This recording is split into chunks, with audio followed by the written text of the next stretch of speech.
it's great to have the opportunity to make a contribution in this local issues debate. It's unfortunate that the reason I'm making this contribution is because we currently have a homelessness crisis in Christchurch East. A homelessness crisis in Christchurch East. Now, the Prime Minister tells us that homelessness is a really complex issue, but that he's proud of the work that they're doing. And yet, no one can tell us where a large percentage of people kicked out of emergency housing have gone. The Minister tells us it's clear we have a real problem. And it is clear. It's clear in Christchurch East because we see it every day. Some of these mornings, it's -3 degrees, and we're seeing children living in tents and cars. We're seeing retired people living in tents and cars. We're seeing working people living in tents and cars across Christchurch East. Now, our frontline experts are telling us this. Christchurch City Missioner Corrine Haynes tells us that they're seeing more homeless people here in Christchurch than ever in the past, and many more new people, including those who have work. And if we go into our red zone, the area that was previously residential in Christchurch East, abandoned after the earthquake because it's not suitable for homes, we find a 23-year-old woman parked up in our red zone, and those streets are now lined with camper vans, cars and tents. And they tell us it's cheaper to live in a car than it is to rent. This is a full-time worker. She would love to have a permanent place to live, but she doesn't hold out hope for any government support. And she tells us that they care more about money than actually the love for people. That's what she tells us. So why are there people living in cars?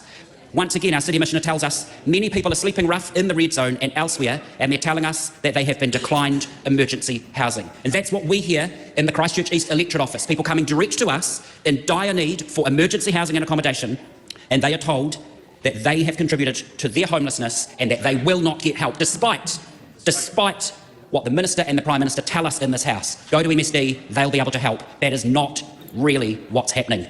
There is a woman, Polly, she's 69, and she has been living in her van in the red zone. Now, Polly tells us that she has money in the bank, but not enough to buy a house.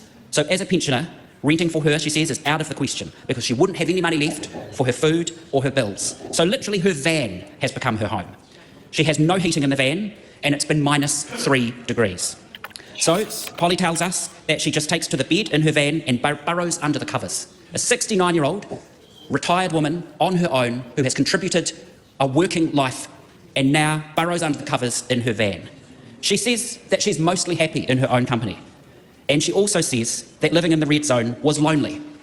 She says that she's not alone, but that she's lonely. Now, at the same time as Polly tells us this, there's something happening in suburbs across Christchurch East, in Parklands, in Aranui, in Bromley, in Avondale, in Shirley, in Linwood, in New Brighton. This government are selling Kāinga order homes. People are living in tents and cars, and you are selling homes in Christchurch East that they should be living in. Children in winter are living in tents and cars, and you are selling the homes they should be living in. Not you, Madam Speaker, the government. These people are not alone because there are lots of them, but they are lonely because this government is leaving them behind. Yep. I'd say buy that person a camper van. So at least they actually have a bit more room than just the mattress in the back of the van. We have people dying from being homeless. I'm pretty sure there was a case recently up in Rotorua with a person that died. I'll see if I can get the newspaper article for it. But yeah, I mean, look, I've got the report open right here, and I've got a link to the report that people can go have a look for themselves. This is the one that Tama Pōtaka was holding on to. And yeah, it shows that homelessness in Christchurch has indeed increased because the amount of people that Christchurch City Mission is working with has increased over the last 6 months. And yes, they are selling off Kāinga order homes. They've cut funding to Kāinga order. They're selling those homes because they're valuable assets to sell. So you want to know where those people that end up in hotels and stuff like that, you want to know where they've gone. They're on the streets. They're living in their cars. This is not unique to Christchurch. This is all over New Zealand. But in particular, Christchurch is one of the hardest hit cities in New Zealand, apart from Auckland. And I'm pretty sure the other one was like Tauranga as well. I'd have to double check that. But yeah, Tauranga has its homeless issues. I remember hearing a bit from Heidi about that, and it's not easy in there. Yeah, but I know it's all Christchurch have got some of the highest. I'd have to. Yeah, here we go.